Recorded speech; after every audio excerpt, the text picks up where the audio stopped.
จ้านี่คือแตงโมตอร์ปิโดเนาะพ่อแม่พี่น้องเนื้อแดงใจวายเนื้อแดงใจวายค่ะพ่อแม่พี่น้องใหญ่แล้วนี่แค่ใส่เวลา5 มื้อเนาะพ่อแม่พี่น้องเพีย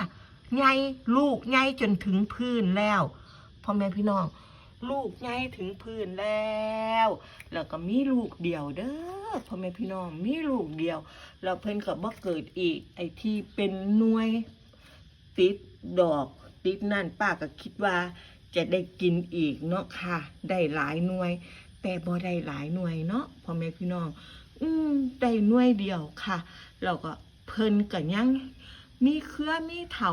ค่ะเลื่อยต่อไปอีกอยู่ค่ะใบเพิ่นก็สิเริ่มเหลืองจักหน่อยค่ะเดี๋ยวป้าสิเอาไอ้ปุ๋ยขี้งัวมาใส่เนาะปุ๋ยคอกมาใส่ให้เพิ่นได้เจริญสมบูรณ์แข็งแรงหน่วยใหญ่ผลใหญ่คักกว่านี้เนาะพ่อแม่พี่น้องค่ะตอร์ปิโดเด้อตอร์ปิโด